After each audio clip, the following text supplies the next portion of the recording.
প্রশ্ন বিচিত্রা চ্যানেলে তোমাদের সকলকে স্বাগতম জানাই। আশা করি তোমরা সকলে ভালো আছো। আজকে এই ভিডিওর মাধ্যমে আমরা পড়ব ক্লাস 2 এর রায় ও মার্টিন প্রশ্ন বিচিত্রা 2026-এর প্রথম পর্যায়ক্রমিক মূল্যায়ন, অর্থাৎ তোমাদের যে প্রথম ইউনিট টেস্ট হবে সেই প্রথম ইউনিট টেস্টে বাংলার 3 নম্বর প্রশ্নপত্রটা তোমাদেরকে করাবো। আর তোমাদের আগে 1 নম্বর এবং 2 নম্বর বাংলার প্রশ্নপত্র করানো হয়েছে, যেটা তোমরা যদি এখনো পর্যন্ত না দেখে থাকো তাহলে এই ভিডিওর ডেসক্রিপশন বক্সে প্লে লিস্টের লিঙ্ক পেয়ে যাবে, সেখান থেকে তোমরা ওই ভিডিওগুলো দেখে নিতে পারো। ঠিক আছে, কারণ এই ভিডিওগুলো যদি তোমরা দেখে নাও এবং ভালোভাবে যদি রেডি করে নিতে পারো তাহলে স্কুলের যে পরীক্ষা হবে সেই পরীক্ষা তোমাদের কিন্তু আটকাবে না। ঠিক আছে, তো দেখো শুরু করছি আর সময় নষ্ট না করে। একের দাগের কি বলছে, হাট কবিতাটি কবির নাম সহ প্রথম 6 লাইন মুখস্থ লিখতে বলছে। তো আশা করি তোমাদের এটা মুখস্থ রয়েছে। তো দেখো, হাট রবীন্দ্রনাথ ঠাকুরের লেখা, এইভাবে লিখে নেবে। কুমোর পাড়ার গরুর গাড়ি, বোঝাই করা কলসি হাঁড়ি, গাড়ি চালায় বংশী বদন, সঙ্গে যে যায় ভাগ্নে মদন, হাট বসেছে শুক্রবারে বক্সিগঞ্জে পদ্মা পারে। এখানে ব্যাপারটা হচ্ছে, দেখো শুধুমাত্র তো মুখস্থ করলেই হবে না, তোমাদেরকে প্রত্যেকটা বানান কিন্তু সুন্দর করে মুখস্থ, ওটাও কিন্তু জানতে হবে।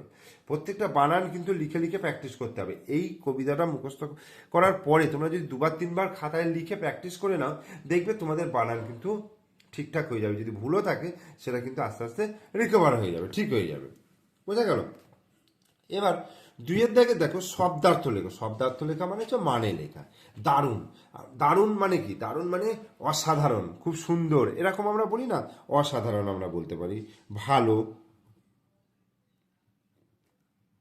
অসাধারণ, অ দন্ত সহায়িকা ধয়াকা র দন্ত ন, অসাধারণ। এবার হচ্ছে পার্বণ। পার্বণ মানে কি? উৎসব। পার্বণ মানে উৎসব। এবার বলছে বিপরীত শব্দ লেখো। বিপরীত শব্দ পাকা। পাকার বিপরীত শব্দ কি হয়? কাঁচা। গরম। গরম হলে কি হবে? ঠান্ডা। এইবার বাক্য রচনা করো। বলছে গল্প। আমার গল্প শুনতে খুব ভালো লাগে। তোমরা ছোট যেহেতু, তাহলে ছোট ছোট বাক্য করবে। আমার গল্প শুনতে খুব ভালো লাগে। গল্প শুনতে খুব ভালো লাগে। আমার গল্প শুনতে খুব ভালো লাগে। আর বৃষ্টি, বর্ষাকালে বৃষ্টি হয়, বর্ষাকালে সারাদিন ঝিমঝিম করে বৃষ্টি হয়, তাহলে আরো ভালো লাগবে। বর্ষাকালে সারাদিন ঝিমঝিম করে করে বৃষ্টি হয়। মানে তুমি এমন একটা বাক্য লিখবে যে বাক্যের মধ্যে এই শব্দগুলো থাকবে। এরপরে দেখো 5-এর দাগে বলছে যুক্ত বর্ণ ভেঙে দেখো। কয়ে মূর্ধন্য ষ। যুক্ত বর্ণ হচ্ছে, এটা কি হলো? কয়ে মূর্ধন্য ষ। ক যুক্ত পেট কাটা মূর্ধন্য ষ, কয়ে মূর্ধন্য ষ। তারপরে টয় জ ফলা মানে ট যুক্ত উঞ্জ। এরপরে 6-এর দাগের বলছে শূন্যস্থান পূরণ করো। দরজা জানালা খোলা, দরজা জানালা খোলা, ভেসে যায় সৃষ্টি, 6 পেট কাটা মূর্ধন্য ষ টয় হসে সৃষ্টি। এটা হচ্ছে বর্ষার দিনে অন্নদাশঙ্কর রায়ের লেখা এই কবিতা 3 নম্বর এবং 4 নম্বর লাইন। এবার এলোমেলো বর্ণগুলো সাজিয়ে অর্থপূর্ণ শব্দ তৈরি করো। এটা কি হবে? দেখো, ক ময়ে পয়ে দন্তন্য কম্পন, মানে কাঁপা যেটাকে বলা। ক ময়ে পয়ে দন্তন্য কম্পন। আর এটা কি হবে? জঙ্গল। বর্গীজ উমায় গয়ে ল, জঙ্গল। বর্গীজ উমায় গয়ে ল, জঙ্গল। এবার বাম দিকের সঙ্গে ডান দিক মেলাতে বলেছে। গ্যালারি, গ্যালারি এদিকে কোনটা হয়? মাঠে বসার জায়গা, সেটাকে গ্যালারি বলা হয়। যুগ্ম, যুগ্ম মানে হচ্ছে একসাথে। বিঘ্ন, বিঘ্ন মানে হচ্ছে বাধা। আর শীঘ্র, শীঘ্র মানে হচ্ছে তাড়াতাড়ি। এবার 9 দাগে কোনটি মাসের নাম ও কোনটি ঋতুর নাম আলাদা করে লিখতে বলেছে। যেমন হেমন্ত, বৈশাখ, ভাদ্র, বসন্ত।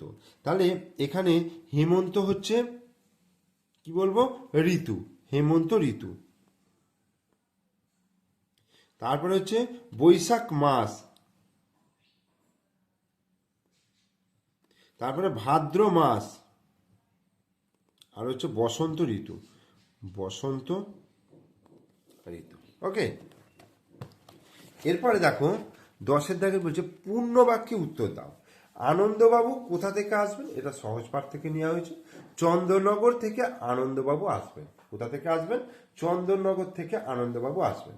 আদ্যনাথ বাবুর কন্যার নাম কি? আদ্যনাথ বাবুর কন্যার নাম, আদ্যনাথ বাবুর পূর্ণ বাক্যে উত্তর দিতে বলেছে। কন্যার নাম শ্যামা। কন্যার নাম শ্যামা। কোন মাসে ঝড় ওঠে? বৈশাখ মাসে ঝড় ওঠে। বৈশাখ